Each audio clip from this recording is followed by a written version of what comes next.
अस्सलामुअलैकुम, मैं अफसर मैसूरी। नाजरीन इकराम, आज हमारी खुशकिस्मती है कि आज हमारे दफ्तर पर पहली मर्तबा एसडीपीआई यानी Social Democratic Party of India के रियासती सदर अली जनाब अब्दुल मजीद साहब आप पहुंचे हैं। बगैर किसी तारुफ की मोहताज एसडीपीआई यानी Social Democratic Party of India हर मुद्दे पर जो है अपनी एक बात रखती है, अपने अमल पर जो है काम करती है। मिसाल के तौर पर जिस तरह हिंदुस्तान भर में एनआरसी सीए हुआ, दुनिया भर में हिंदुस्तान भर में जो है एसडीपीआई की जानिब से जो है एहतजाज हुए।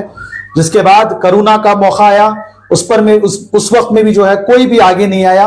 एसडीपीआई की जानिब से जो है तमाम हिंदुस्तान में एसडीपीआई के अराकीन, एसडीपीआई के कारकुनान जो है सामने आगे बढ़कर जो है आए। ये हम अपनी तरफ से नहीं कह रहे हैं, ये रिकॉर्ड है, ये जो है हेडलाइंस है अखबार के, ये बहुत सारी चीजें जो है। अब हिंदुस्तान भर में एसआईआर यानी स्पेशल इंटेंसिव रिवीजन जो आया हुआ है, इस ताल्लुक से जो है हिंदुस्तान भर में बहुत सारी बातें सामने आ रही हैं। और खुसूसन कर्नाटक की बात करें, रियासत कर्नाटक में भी जो है एक हलचल सी मची हुई है। इस ताल्लुक से एसडीपीआई के रियासती सदर अली जनाब अब्दुल मजीद साहब जो है आपसे कुछ कहना चाहते हैं एसआईआर के ताल्लुक से। तो आइए जानते हैं। सबसे पहले सवाल रहेगा कि सबसे पहले हमें बताएं कि एसआईआर है क्या। अस्सलाम वालेकुम वरहमतुल्लाहि वबरकातुहू। जैसा कि इधर बताया गया कि एसआईआर स्पेशल इंटेंसिव रिवीजन, ये इलेक्शन कमीशन ऑफ इंडिया का जानिब से वोटर लिस्ट को यानी क्लियर करने का या क्लीनिंग करने का या रिवीजन करने का एक काम जी। हालांकि इससे पहले भी ये होकर है जी। पहले क्या होता था, पार्टली रिवीजन, समरी रिवीजन या इंटेंसिव रिवीजन होता था जी। अभी तक जो एसआईआर एक स्पेशल इंटेंसिव रिवीजन बोलकर कभी भी नहीं हुआ। ये लोग बोलते हैं कि 2002 में हुआ, 3 में हुआ, मगर नहीं हुआ जी। कहीं भी हमारे कॉन्स्टिट्यूशन में या गाइडलाइन में कहीं भी ये एसआईआर का नाम पे यूज नहीं किया।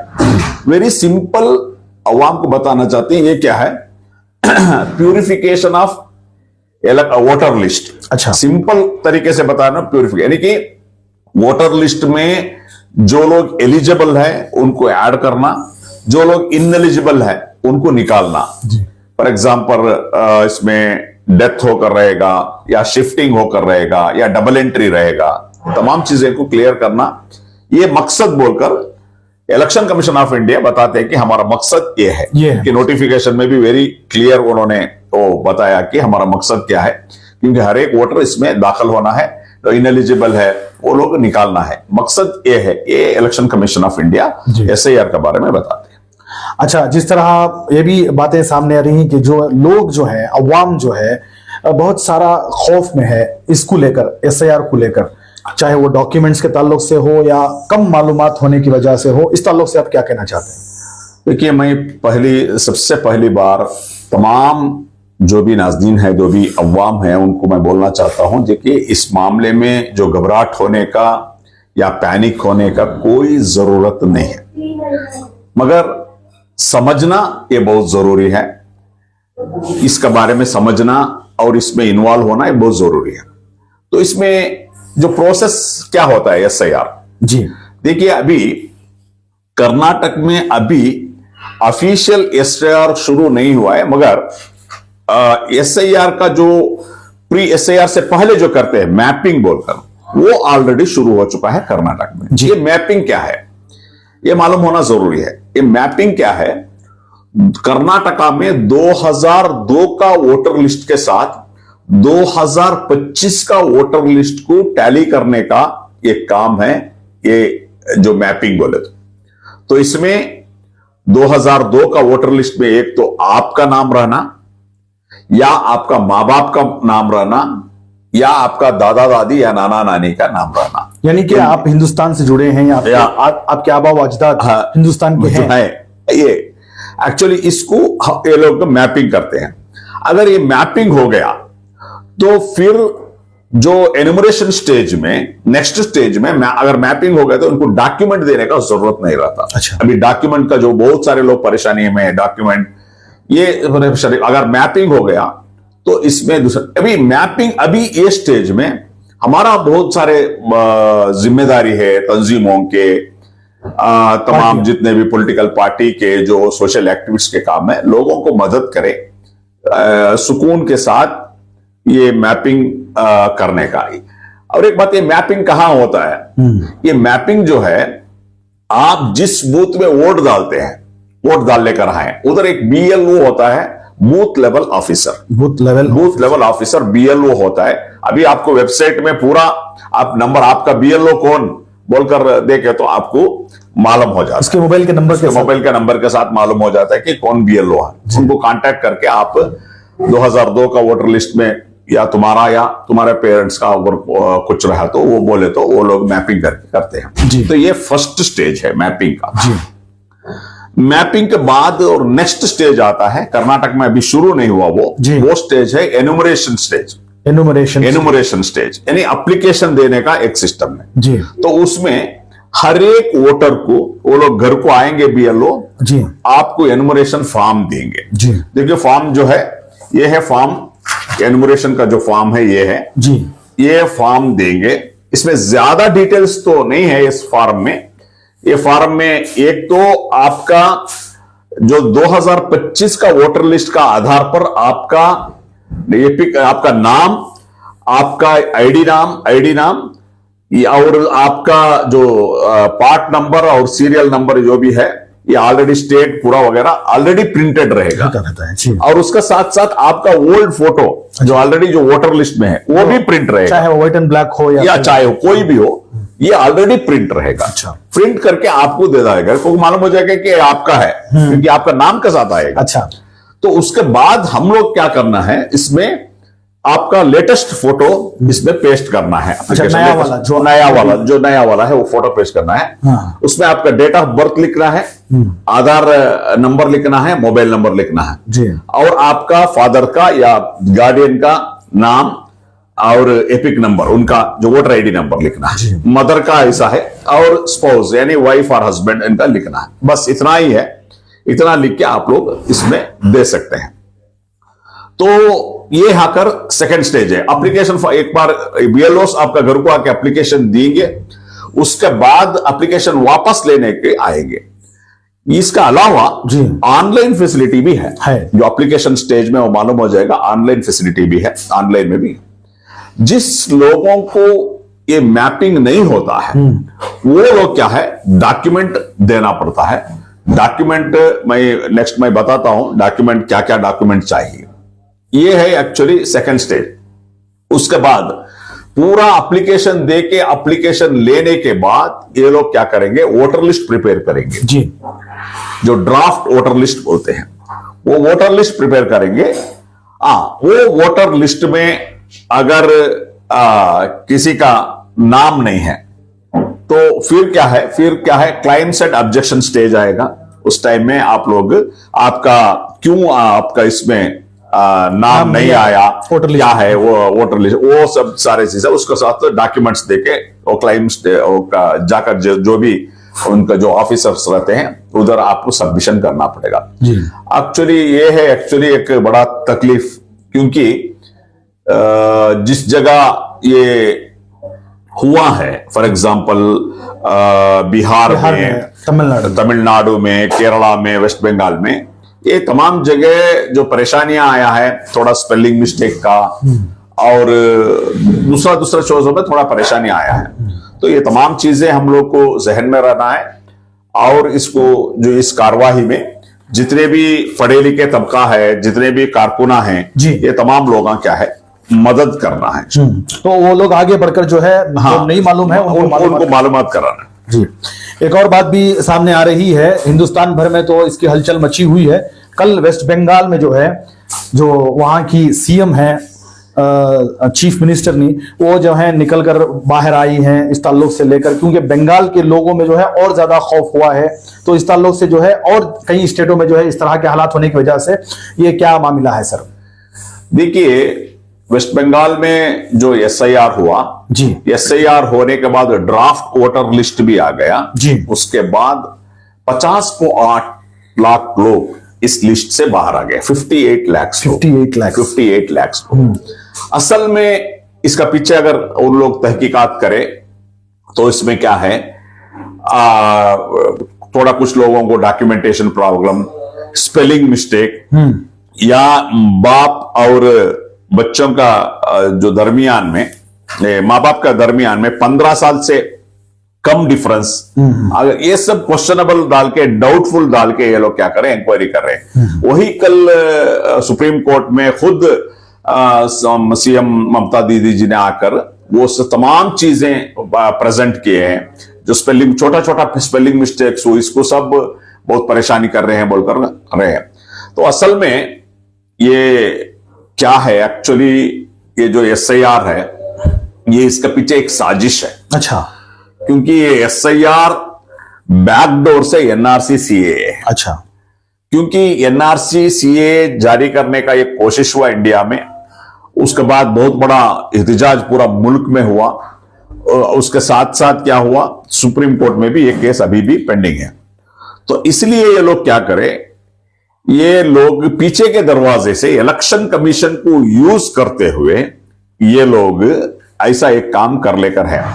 तो ये फैसिस्ट हुकूमतें ऐसा ही है, जिस दुनिया में किधर भी फैसिस्ट हुकूमतें हैं, ये लोग ऐसा ही करते हैं, लोगों को परेशान करने का, लोगों को बिजी रखने का काम करते हैं। असल में देखो इसमें परेशानी क्या है, 2002 का वोटर लिस्ट को ही आप जो टैली करते हैं, आप क्या बोलते हैं, उस टाइम में एक बार रिवीजन हुआ था।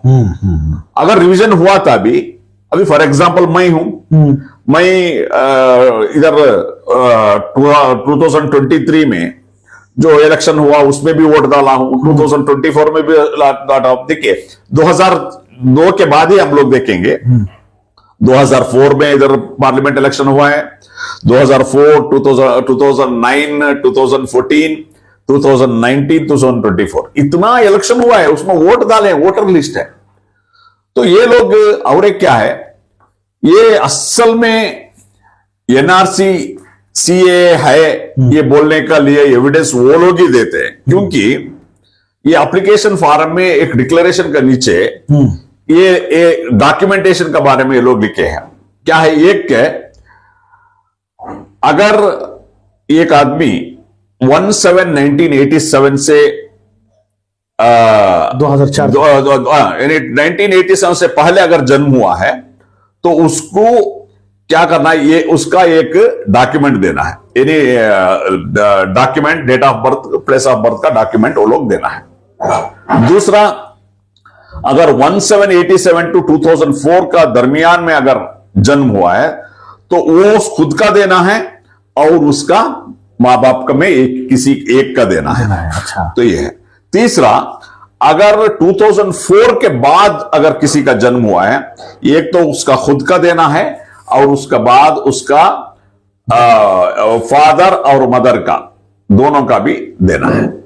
तो ये जो कंडीशन जो है, आपको याद होगा, ये कंडीशन पूरा एनआरसी सीए का, यानी सिटीजनशिप प्रूव करने का जो कंडीशन उस टाइम में आया था और असम में एनआरसी का दरमियान हुआ, यही था। अच्छा, तो ये इलेक्शन कमीशन ये काम करने का जरूरत नहीं है, ये कॉन्स्टिट्यूशनल राइट्स भी नहीं है जी। हाँ, इलेक्शन कमीशन क्या है, वोटर लिस्ट को रिवीजन करना है, ये सब सही है, मगर ध्यान तक की जाना। और दूसरा, ये लोग क्या करते हैं, ये लोग बोलते हैं कि इसमें बहुत सारे घुसपैठियां है, वो है, ये है। मैं क्या बोल रहा हूं, वो जो प्रोसेस उनको आइडेंटिफाई करने के लिए दूसरा तरीका इस्तेमाल करो आप। सही बात।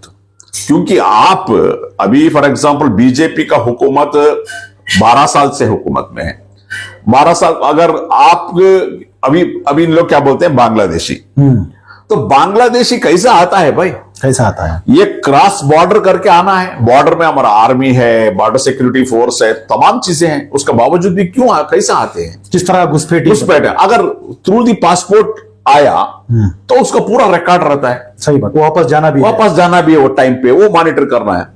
आप घुसपैठियों का नाम में या वो प्रोपेगेंडा में 100 करोड़ इंडियंस लोग को परेशानी में डाल रहे हैं, जो माइनॉरिटीज हैं उनके पास। सिर्फ माइनॉरिटीज ही नहीं है।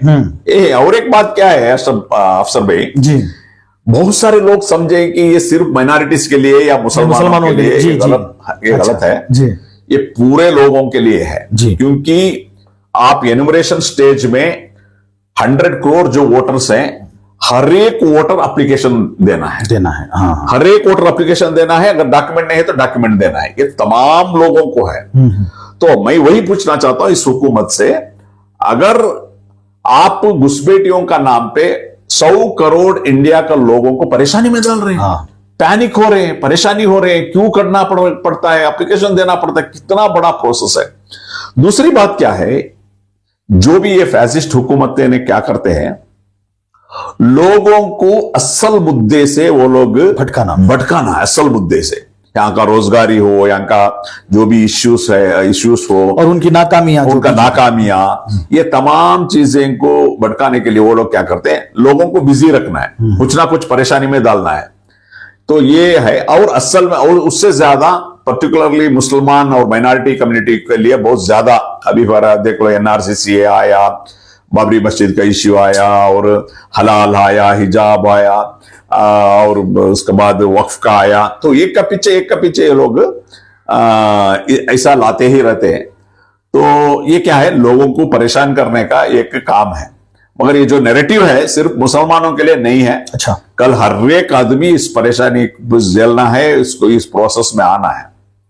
अच्छा, जिस तरह ये SIR यानी स्पेशल इंटेंसिव रिवीजन के ताल्लुक से, क्या जो भी बंदा चीफ मिनिस्टर हो या MLA हो, चाहे वो प्रधानमंत्री यानी प्राइम मिनिस्टर हो, वजीर आला हो, क्या इनके लिए भी ये सब कुछ है करना? 100% करना है। अच्छा। देखो यही परेशानी है। हर एक, अगर अब फॉर एग्जांपल मैं अब्दुल मजीद नरसिम्हा राजा कॉन्स्टिट्यूंसी का कैंडिडेट हूं। 2013 में भी मैं कैंडिडेट था, 18 में भी कैंडिडेट था, 23 में भी मैं कैंडिडेट था। इंडिया में कैंडिडेट बनना बोलो तो इंडिया का सिटीजन होना जरूरी है, वोटर लिस्ट में नाम रहना जरूरी है। उसका बावजूद भी फिर मैं साबित करना है। जी। तो ये क्या है, देखो आप बहुत ताजुब हो गए आप सुन के, जो नोबेल प्राइज विनर हैं अमृता सेन, उनको नोटिस इशू हो गया। और समी, जो हमारा इंडियन क्रिकेटर जो समी है, उनको भी नोटिस इशू हो गया, आपका डॉक्यूमेंट दो या प्रूव करो। जी। और एक कुछ नाम मैं भूल गया, गोवा के जो एडमिरल जनरल है, कुछ आनंद कुछ नाम का, मिलिट्री का जो नावल का बहुत बड़ा एक ऑफिसर है, जनरल कुछ है, एडमिरल है, उनको भी नोटिस इशू हो गया, उनको और उनका बेटी को नोटिस इशू होगा। यानी कि ये क्या है, अवाम को, लोगों को परेशान करने का एक काम है। क्योंकि आप करना क्या चाहते था एक्चुअली, 2025 का वोटर लिस्ट है आपके पास, उसको रिवीजन करो, उसको आप तहकीकात करो, जाओ, यानी कि जो वोटर लिस्ट रख के हर घर पे जाओ, चेक करो है या नहीं है, ये कर सकते हैं आप, रिवीजन बोलते हैं उसको, ये कर सकते हैं। मगर तमाम इंडियन को इस प्रोसेस में लेके आना और चेक करना, ये लोगों को बहुत परेशानी करने का काम नहीं, ये गैर जरूरत है, गैर जरूरत। अच्छा, जिस तरह ये भी बात सामने आती है, ये सब करने के लिए जो है एक बहुत बड़ी अमाउंट की भी जो है दरकार होती है, वो अमाउंट भी देना पड़ता है। ये सारा कुछ जो है अवाम का ही अमाउंट जो है इसके पीछे लगाकर जो है ये सारी चीजें यहाँ पर जाया कर रहे हैं। यस, बहुत, क्योंकि देखो ये पूरा जो एडमिनिस्ट्रेशन इतना चलाना है बोलो तो बहुत बड़ा पैसे का खर्चा है, पूरा करना, वोटर लिस्ट करना, एनुमरेशन फॉर्म प्रिंट करना, बहुत बड़ा प्रोसेस है, बहुत बड़ा खर्चा जो है, उसको करना, ट्रेनिंग करना, सैलरी वगैरह, ये सब तमाम चीजें जो है, बहुत जो खर्चा है, ये अवाम की टैक्स का पैसे से जाता है। जी। ये एक परेशानी है।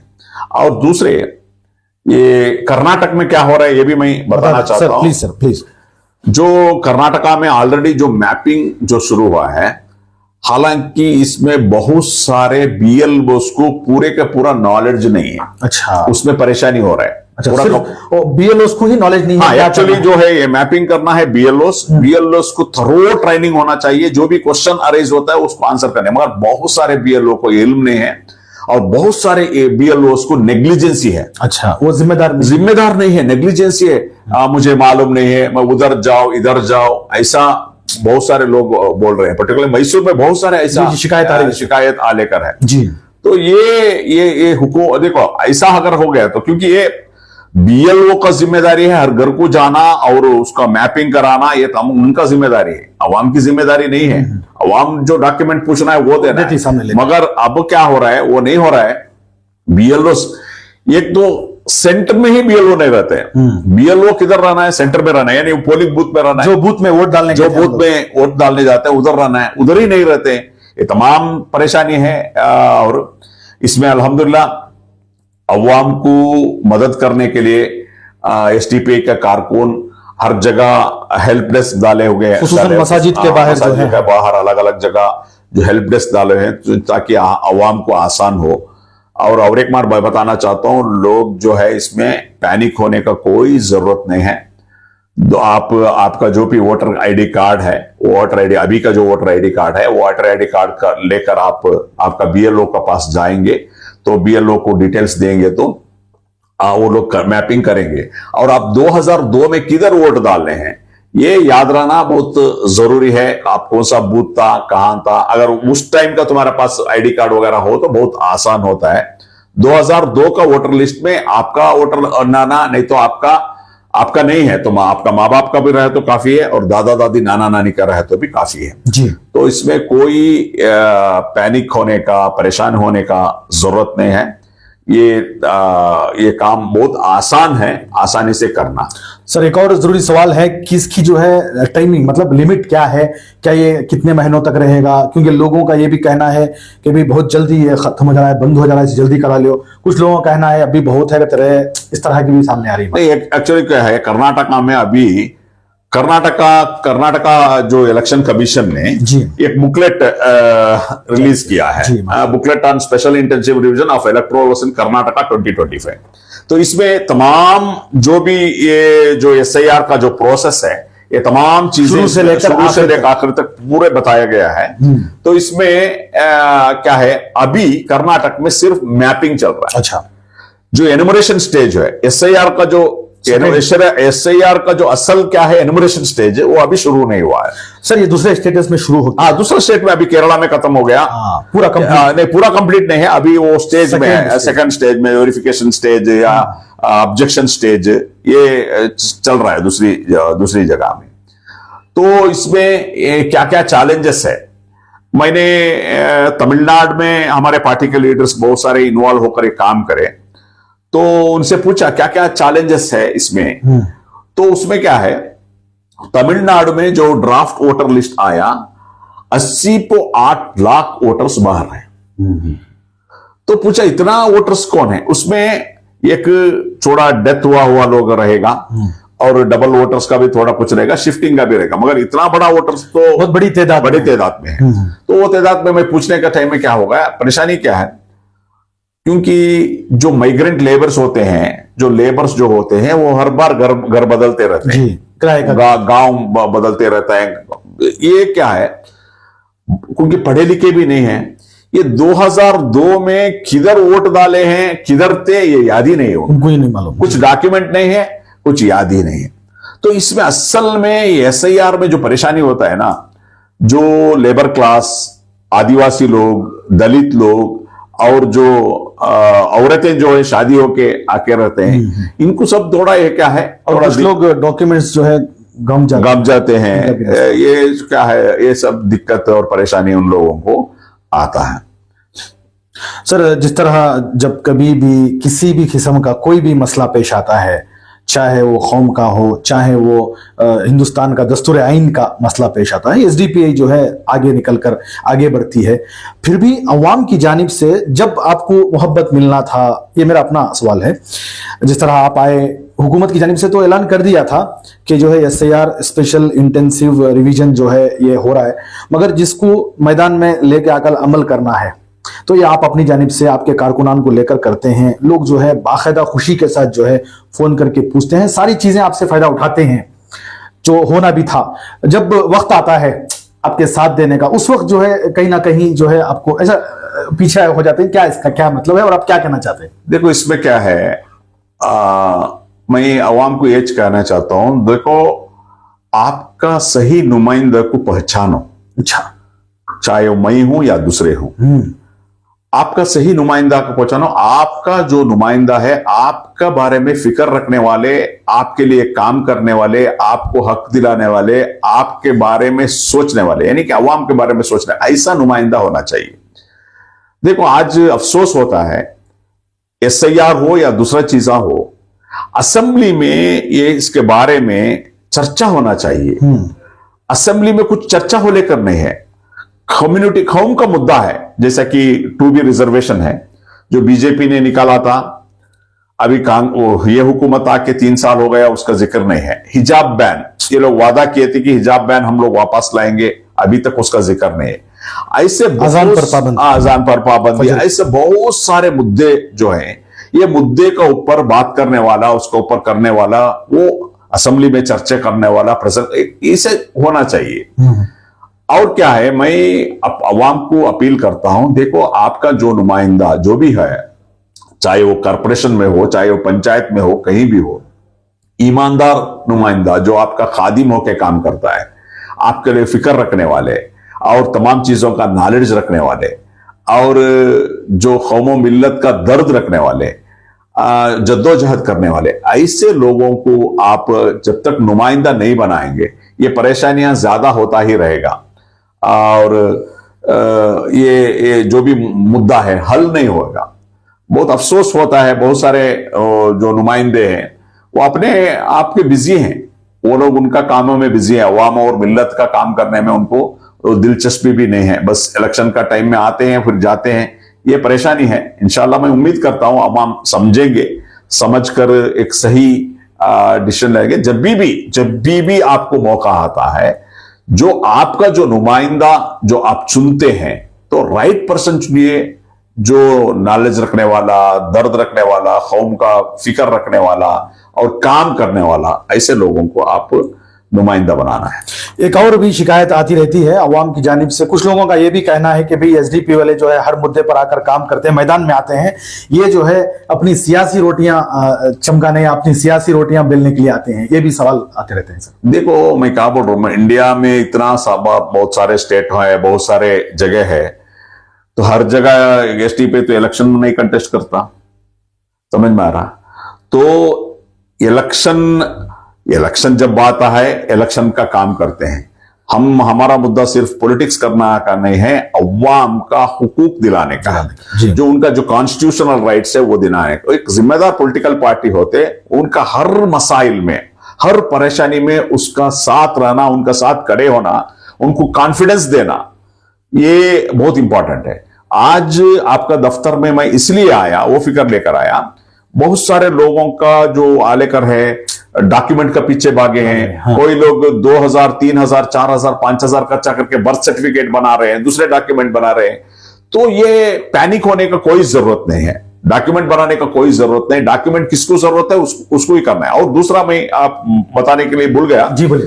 तो इसमें जो अगर आपका वो 2002 का वोटर लिस्ट का और 2025 का वोटर लिस्ट का मैपिंग नहीं हुआ, जो लोगों को मैपिंग नहीं हुआ वो लोगों को डॉक्यूमेंट देना है। 12 डॉक्यूमेंट से कोई एक डॉक्यूमेंट देना है, कोई एक डॉक्यूमेंट, जिसमें पासपोर्ट भी हो सकता है। हाँ जी, उसमें पासपोर्ट है, उसमें आपका स्कूल सर्टिफिकेट्स है, आपका जो रेसिडेंशियल सर्टिफिकेट, चाहे वो कॉर्पोरेशन में दिया हो, पंचायत में जो वासा दृढ़ीकरण पत्र बोलते हैं, डोमेस्टिक सर्टिफिकेट बोलते हैं, वो, और कैस्ट सर्टिफिकेट भी होता है, जो भी कैस्ट सर्टिफिकेट है वो होता है।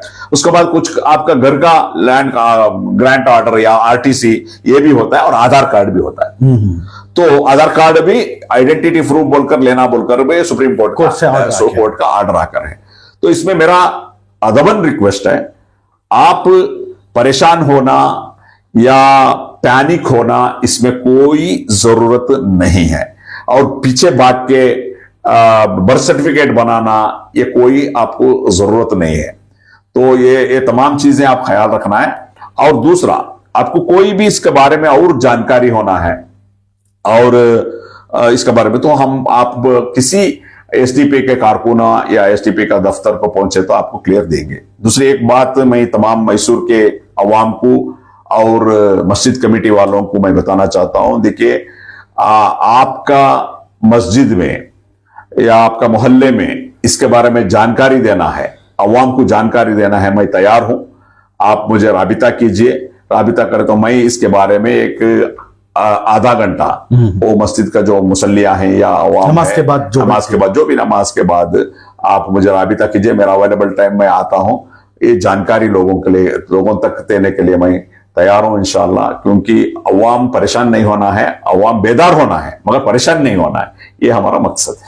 माशाल्लाह सर, इसके बीच में जो है इस तरह की चीजों को लेकर जो है कुछ लोग जो है उनके फायदे के वास्ते ये फला पेपर हम निकाल के देंगे, फला डॉक्यूमेंट्स निकाल के देंगे, उसके 200 रुपए होती हैं, इसके 300 रुपए होती हैं। जो गरीब आवाम है वो जो है उसपे भी परेशान है। जिस तरह अब साइबर वगैरह में जो है कंप्यूटर से हम जो है उसकी कॉपी निकाल के देंगे फला, इसमें भी जो है बिजनेस बना लिए हैं, कारोबार बना लिए हैं। उनके लिए आपका क्या कहना है? देखिए, मैं क्या बोल रहा हूँ, एसआईआर के लिए आप पीछे पीछे पड़ के डॉक्यूमेंट बनाना, पैसा खर्चा करने का कोई जरूरत नहीं है।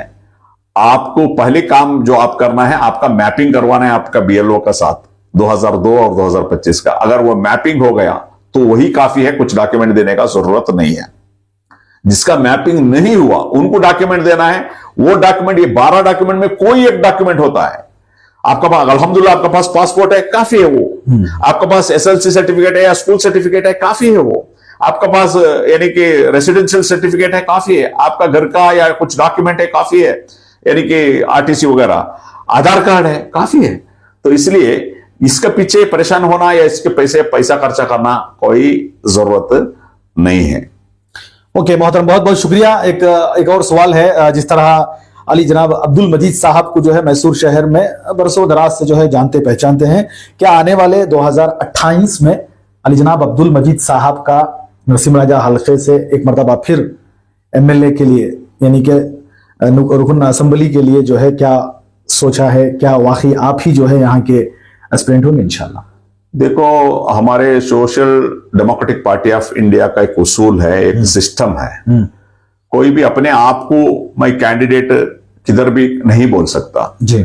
जो यहाँ के जो भी मैसूर के पार्टी के लीडर्स और स्टेट लीडर्स, नेशनल लीडर्स, तमाम लोग मिलके तय करते हैं उस टाइम में कंटेस्ट करना है नहीं करना है, ये भी तय करते हैं। कंटेस्ट करना बोले तो कौन कंटेस्ट करना है, ये भी तय करते हैं। इसमें एज एन इंडिविजुअल, हालांकि मैं पार्टी का कर्नाटका का स्टेट प्रेसिडेंट हूं, उसका बावजूद भी मैं खुद ये इसके बारे में एक डिसीजन नहीं ले सकता, क्योंकि हमारा स्टेट कमेटी, नेशनल कमेटी और लोकल कमेटी जो है पूरा मिलकर ये दो भी चीज डिसाइड होता है। एक तो हम कंटेस्ट करना है या नहीं करना है, ये डिसाइड होता है। उसके बाद कैंडिडेट का जो प्रोसीजर जो है, कैंडिडेट का प्रोसीजर भी हमारा नॉमिनेशन का साथ होता है। अभी फॉर एग्जांपल 10 कैंडिडेट का नाम आ गया, उसके ऊपर गुफ्तगू कौन बेटर है वो, यानी कि मैं पार्टी का एक कारकुन होते मुझे कोई क्या जिम्मेदारी देते हैं वो जिम्मेदारी ईमानदारी के साथ निभाने का मैं पहले भी कोशिश किया हूं, इंशाल्लाह आइंदा भी मैं कोशिश करूंगा। माशाल्लाह। सर, एक और सवाल भी अवाम की जानिब से ये था कि आप जो है नरसिम राजा हल्के में एक अपोजिशन की तरह है, ये मानते हैं? तो कांग्रेस जो है यहाँ पर हुकूमत में है और खुसूसन कर्नाटक में है, और नरसिम राजा में जो है कांग्रेस हुकूमत में है। तो आप जो हैं, जो भी कांग्रेस की जो खामियां होती हैं, जो भी उनके जो काम नहीं करने पर जो है आपको सवाल उठाना पड़ता है। एक सवाल ये है कि आप जब बेंगलुरु जाते हैं तो बीजेड जमीर अहमद खान साहब के बहुत करीबी हैं।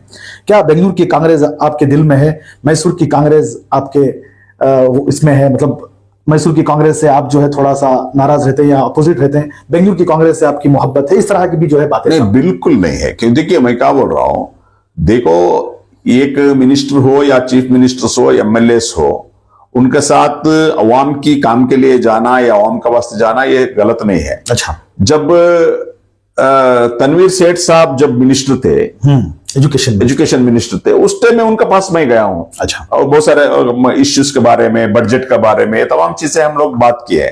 देखो, हुकूमत में जो रहने वाले को जो उनके साथ जो भी काम है, जरूरत को हम जाते हैं, वो अवाम के काम के लिए जाते हैं।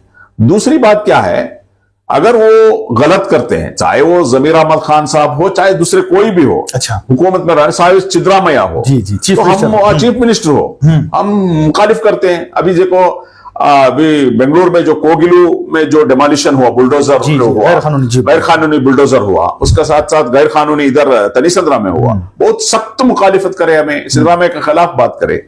कोई भी हुकूमत हर चीज को उनको मुखालिफ करना ये सही नहीं है। उनका अच्छे काम को हम तारीफ भी करना है। वो लोग जो गलत करते हैं तो उसको हम लोग पूछना भी। फॉर एग्जांपल, हम लोग बहुत सारे काम अवाम के लिए करे। अब कर्नाटक में आप जमीर अहमद खान साहब का बात बताए, जो देखो सेंट्रल हुकूमत में, सेंट्रल का जो भी हुकूमत में जो हाउसिंग स्कीम जो होता है, माइनॉरिटी को 15% था जी 15% माइनॉरिटी को रिजर्वेशन सेंट्रल हुकूमत में। जी मगर कर्नाटक का जो भी हाउसिंग स्कीम से बसवा हो या दूसरा जो भी हो, सिर्फ 10% था, अच्छा 15% नहीं था, कांग्रेस हुकूमत रहने के बावजूद भी नहीं था। तो मैंने ये जितने वो पूरा जो भी डॉक्यूमेंट है सेंट्रल गवर्नमेंट का, ये तमाम चीजें मैंने जमीर अहमद खान साहब को रखा। खान साहब ये असल में सेंट्रल में है और बहुत सारे जो मीटिंग्स में इसका राइज भी हुआ है। जो 15 पॉइंट्स जो प्रोग्राम होते हैं प्राइम मिनिस्टर का, उसमें जिक्र भी हुआ था क्यों नहीं हो रहा है इम्प्लीमेंट। ये तमाम चीजें उनका लेकर आया, फौरन वो जमीर अहमद खान कैबिनेट में रखे और कैबिनेट में रख के उसको अप्रूव कर रहा है। दूसरी और एक क्या है, जो पीएचडी करते हैं उनके लिए क्या था, पहले 35,000 रुपए था पर महीना माह उनको स्कॉलरशिप देते थे, फेलोशिप देते थे। उसके बाद वो बीजेपी ने हुकूमत में उसको 10,000 रुपए कराया। वो हम लोग रिक्वेस्ट करके जमीर अहमद साहब को रिक्वेस्ट करके ये करो, क्योंकि हमारे जो बच्चे जो हैं जो पीएचडी करने वाले बहुत कम है, उनको मदद होना चाहिए। तो हम लोग 50,000 रुपए पर महीना देने को रिकमेंड करें, जमीर अहमद साहब को 25,000 लास्ट टाइम में करे। वैसे ही फॉरेन एजुकेशन का जो फंड होते हैं, पहले 20 लाख था जो ग्रांट होते हैं जो मास्टर्स करने वाले, अभी 30 लाख करे। यानी कि जो गवर्नमेंट का कुछ सजेशन देना, गवर्नमेंट को कुछ रिक्वेस्ट करना वो करते हैं, अगर वो गलत करे तो उसको क्वेश्चन भी हम करते हैं। वो है रियल अपोजिशन। जी जी वही तो बता रहा हूँ सर। पिछले दिनों जो है बीजेड जमीर अहमद खान साहब मैसूर शहर आए थे, तो उस वक्त जो है लीडर्स का काम क्या होता है, अवाम की तरफ से सवाल है, लीडर्स का काम होता है, यहाँ पर जो है बहुत सारे मसले हुए, बच्चियां जो है पानी में चली गई, उनको अभी तक इंसाफ नहीं मिला। उसके बाद जो है बड़े बड़े चीजें हुई, कत्लेआम हुआ, उनको इंसाफ नहीं मिला। जैसे ही बीजेड जमीर अहमद खान आते हैं, वो जो अखिलियतों के मिनिस्टर हैं, वो अखिलियतों के वजीर हैं, माइनॉरिटी मिनिस्टर हैं, वो आते हैं तो उनके वालिदैन को मुलाकात कराना था। क्या आप ही चलोगा खाली उनको शाल हार डाल को घर में बुला ले को उनकी वेलकम करना था? ये अवाम का सवाल है। क्या उनके वालिदैन को भी लाकर जो है देखो भी ये ही इनके ऊपर जुल्म हुआ है, इनको अभी तक इंसाफ नहीं मिला है, ये हमने कहीं भी नहीं देखा। जब भी एक मिनिस्टर, एक वजीर बेंगलुरु से मैसूर शहर आते हैं तो बस आप ही लोग मतलब फोटोज लेने में, हार शाल डालने में, इसमें बिजी होकर जो है वो वापस ले आते हैं। जो असल मुद्दा है वो जो है उनको मालूम नहीं हो रहा। देखो ये जो हादसा हुआ, ये हादसा होते ही मैंने इस बारे में जमीर अहमद खान साहब को इतला दिया था, ऐसा ऐसा एक हादसा होकर है। और उस टाइम में आपको मालूम है मैं थोड़ा बीमार था। जी जी उसके बाद मैं इमीडिएटली क्या किया, जो हमारा एमपी कैंडिडेट साहब हैं लक्ष्मण साहब, वो हमारे घर को आए मुझे मिलने के लिए। इमीडिएट उस दिन बोल के दूसरी रोज भी हम लोग गए, उनको विजिट करे। विजिट कर इमीडिएटली जितने भी डिपार्टमेंट्स को जो बात करना है बात करें, कॉम्पनसेशन का भी बात करें। अल्हम्दुलिल्लाह वो कॉम्पनसेशन ऑलरेडी रेडी है, ऑलरेडी सीएम का सिग्नेचर भी हो गया। कुछ उनका डेथ सर्टिफिकेट का जो मामला है, डेथ सर्टिफिकेट देना है, अगर डेथ सर्टिफिकेट हो गया तो वो मिलेगा। आप सही बता दें, जो भी हादसा इधर होता है इमीडिएटली मैं फौरन उनको सुनाता हूं। फॉर एग्जांपल नागमंगल में जो हादसा हुआ, इमीडिएटली मैंने उनको इंफॉर्मेशन किया, ऐसा है माइनॉरिटी कमीशन को भेजो, बोले उन्होंने माइनॉरिटी कमीशन को भेजे। ऐसा नहीं है कि उनको इंफॉर्मेशन देते नहीं बोलकर, उनको इंफॉर्मेशन देते हैं। हमारा जो लिमिट है जो बताने का करने का वो हमें करते हैं, और उनका जिम्मेदारी है एक मिनिस्टर होके, मेरा इसका माइनॉरिटी मिनिस्टर होके ऐसे मुद्दे पे मैं आना, विजिट करना, उनका वो जिम्मेदारी। हम बोलने का तो हम 100% बोलते हैं। नहीं सर, एक सवाल ये था, जब मैसूर आते हैं तो आप ही लोग सारे अलग अलग पार्टी वाले, अलग अलग लोग जो है उनके साथ फोटो लेना, उनके साथ शाल हार डालने का जो मामला रहता है, क्यों ना जो है वो जो उनके ऊपर जो जुल्म हुआ है, उनके ऊपर जो है बीत रही है, वो पेरेंट्स के साथ उनसे बात कराए तो उसमें और भी आप लोगों के लिए अच्छा रहता है। नहीं सही है। मैं एक्चुअली क्या है हर टाइम में कोई ना कोई इश्यूज लेकर आने वाले रहते हैं। उस टाइम में भी जब मेरा घर आए, एक्चुअली आपकी इयादत के लिए हाँ, मेरा बीमार थे। हाँ, मेरा बीमार था, उसके लिए वो देखने के लिए आए। उस टाइम में भी कई लोग, कहीं घरां का मसला, वो तमाम चीजें मैंने बताया, दूसरे और सारे इश्यूज का लोग आए थे, वो बात किए। क्या है उनका प्रोग्रामिंग एक लिमिटेड प्रोग्राम्स वगैरह होते हैं। तो इंशाल्लाह आइंदा जो भी आप जो सजेशन दिए हैं हम इंशाल्लाह मैं नहीं ये अवाम अभी भी- की तरफ से है। नहीं नहीं सही है, आप बोलो या अवाम बोलो, जी, जी। तो ये क्या है, अवाम के लिए बोले हैं। आइंदा इसके बारे में ख्याल रखें। नहीं, इसका मतलब नहीं है कि ख्याल नहीं है बोलकर, बहुत सारे यहाँ का घरों का मसला था, वो भी हम लोग बताए हैं। ऐसा वो हमारे जमीर अहमद खान से इंजीनियर्स को बुला के, स्लम बोर्ड का इंजीनियर्स को बुला के कुछ करना है बोलकर उनको भी डायरेक्शंस दिए। हमारे घर में ये हुआ है। माशाल्लाह। सर, अभी तक वो हाजरा निस्वान की जो मालिका थी या जो भी उस्तादनी साहिबा थी, वो अभी तक नहीं मिल पाई। क्या ये पुलिस की नाकामी है? क्या वो गायब हो गई? क्या हो गई? 100% पुलिस का नाकामी है। इसके बारे में भी एक्चुअली हमें डीजी को मिले थे, एसपी को बात किए थे, स्टेशन में बात किए थे। ये क्या है, अगर पुलिस तय करता है तो 100% इसको ट्रेस कर सकते हैं, एक बड़ी बात नहीं है। ये पुलिस का जिम्मेदारी है, इसका फॉलोअप हम लोग भी कर रहे हैं। हम लोग भी कुछ कोशिश इसमें कर रहे हैं। दो चीजों में हम लोग कोशिश कर रहे हैं, एक तो वो फैमिली को हक दिलाना, दूसरे कॉम्पनसेशन तो ऑलमोस्ट रेडी हो गया, जस्ट एक बर्थ सर्टिफिकेट्स देना है वो लोग, अगर वो देंगे तो इंशाल्लाह वो जरूर आ जाएगा। जी सर, क्योंकि वहां पर स्कूल की तालीम भी जो है चल रही थी। अभी अभी जो है 2 महीने बाकी हैं जो स्कूल खत्म होने वाले हैं। वो जितने बच्चे जो वहां पर पढ़ रहे थे, वहां बता रहा था फर्स्ट स्टैंड से लेकर 8th स्टैंड या 7th तक थी, तो वो किस तरह का? देखो, वो बहुत अच्छा सवाल किए, मुझे भी याद नहीं था कि वो स्कूल में जितने भी बच्चे पढ़ रहे थे, वो तमाम बच्चों को हमारे एसटीपी के यहाँ के लोकल लीडर्स मिलकर दूसरे स्कूलों में एडमिशन दिलाया गया। अब वहां पर जेर तालीम है 100% जितने भी बच्चे हैं, तमाम बच्चों को हम लोग दूसरे स्कूलों में एडमिशन देके वो ऑलरेडी उनका तालीम चलेगा। वो कोई परेशानी नहीं है उसमें। यहाँ का बीओ डीडी वो लोग भी मदद करे, ऐसा वो करेंगे बोलकर, तो वो कुछ परेशानी नहीं है। कई बच्चों को उनका बुक्स वगैरह का जरूरत था, कुछ स्टेशनरी का जरूरत था, वो भी हमारे पार्टी का कारकुनों ने वो भी प्रोवाइड किए। बहुत बहुत शुक्रिया। मैं माफी चाहता हूं, बहुत लंबा वक्त ले लिया अली जनाब अब्दुल मजीद साहब का, क्योंकि पहली मर्तबा इस तरह का मौका मिला मुझे कि ये हमारे दफ्तर पर आप पहुंचे। हमने इनसे सवालात किए, खुसूसन SIR स्पेशल इंटेंसिव रिवीजन के ताल्लुक से जो है बहुत सारी मालूमात जो है हमें बताए, और इसके साथ साथ जो है जो अवाम के बहुत सारी बातें थी, क्योंकि अक्सर जो है मीडिया का काम होता है, जो ओहदे पे रहते हैं, जो पावर में रहते हैं, उनसे सवाल करना है। फिर भी उनसे भी सवाल करते हैं जो अपोजिशन है, जो एनआर हल्के में अपोजिशन माने जाते हैं, उनसे भी जो है सवाल करना था। तो इसी तरह आप हमारी इस न्यूज चैनल को आगे ज्यादा से ज्यादा शेयर करें, और आप लोगों की क्या राय है अली जनाब अब्दुल मजीद साहब यानी SDPI रियासती सदर अली जनाब अब्दुल मजीद साहब की बातों को लेकर आप हमें अपनी राय कमेंट्स बॉक्स में जरूर पेश करें। तब तक के लिए अस्सलामु अलैकुम व रहमतुल्लाहि व बरकातुहू।